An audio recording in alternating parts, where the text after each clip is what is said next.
ملا ٹائمز میں خوش آمدید۔ شیخ اسماعیل ہانیہ کی شہادت کے بعد حماس کے عسکری ونگ القصام بریگیڈ کا تازہ بیان سامنے آیا ہے اور اپنے بیان میں القصام بریگیڈ نے سیدھے بدلہ لینے کا اعلان کر دیا ہے۔ القصام بریگیڈ نے کہا کہ جو مجاہد ہوتے ہیں وہ مرتے نہیں ہیں بلکہ زندہ رہتے ہیں، اور ان کا جو خون بہایا گیا ہے، ان کو جس طرح بزدلی کا مظاہرہ کر کے اسرائیل نے شہید کیا ہے، ہم اس کو برداشت نہیں کرنے والے ہیں، اور ہماری طرف سے اب اسرائیل کے خلاف جو رد عمل ہوگا، ہمارا جو اٹیک ہوگا اسرائیل پر، وہ پہلے سے زیادہ سخت ہوگا۔ ہم نرم پڑ گئے تھے، ہم نارمل ہو گئے تھے، اور ہم کوشش کر رہے تھے کہ سیز فائر ہو، جنگ بندی ہو، دونوں طرف کے لوگوں کو راحت ملے، کیونکہ اس جنگ کے دوران اسرائیل نے لگاتار غزہ پٹی کی عام عوام کو نشانہ بنایا، عوام کا قتل عام کیا، جینوسائیڈ کا ارتکاب کیا، لوگوں کا اس نے جینا مشکل کر دیا، پانی پینے پر اس نے پابندی لگا دی، کھانے کو، اناج کو، فوڈ کو، سب چیزوں کو اس نے یہاں آنے سے روک دیا۔ اس لیے عوام کی پریشانیوں کو دیکھتے ہوئے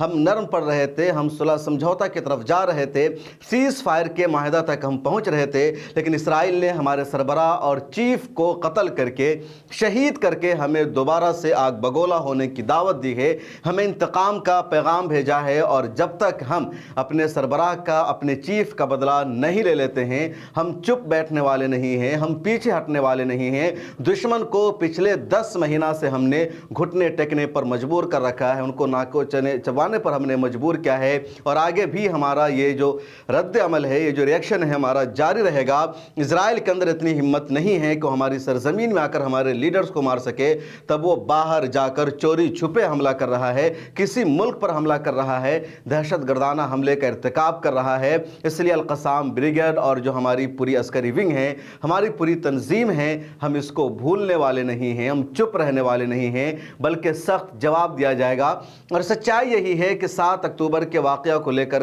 اب تک تقریباً 10 مہینے پورے ہو چکے ہیں۔ نومبر کے بعد ستمبر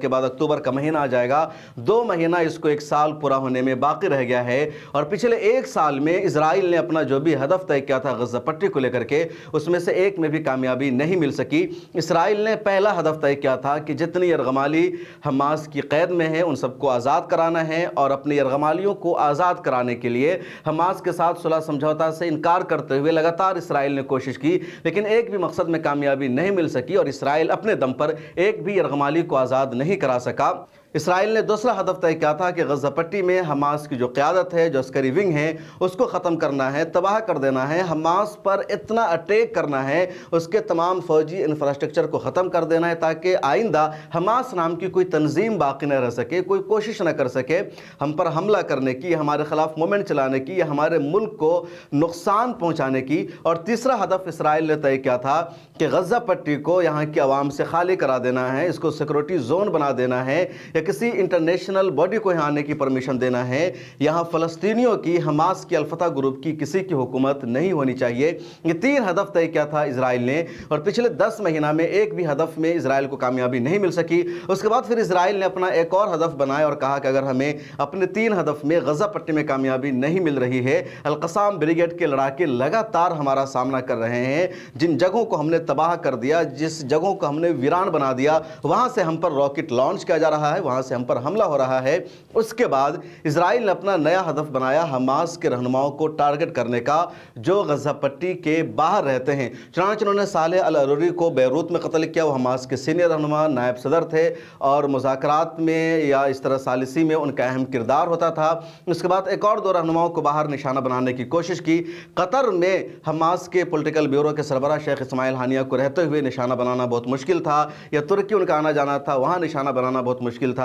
اب جب یہ ایران گئے ہیں تو وہاں اسرائیل ان کو نشانہ بنایا اور وہاں ان کو شہید کر دیا ہے۔ شیخ اسماعیل ہانیہ کی اب بہادری کہیے یا شجاعت کہیے، ان کی ہمت کی بات کیجیے کہ ان کو اندازہ تھا، ان کو خدشہ تھا کہ اسرائیل ان کو کہیں بھی نشانہ بنا سکتا ہے، ان پر اٹیک ہو سکتا ہے، وہ ٹارگٹ پر ہیں۔ اس کے باوجود وہ چھپ کر نہیں رہ رہے تھے، بلکہ وہ ہر جگہ جا رہے تھے، سفر کر رہے تھے، اور مذاکرات کی یا جو بھی کچھ ہو سکتا تھا سیز فائر کے لیے،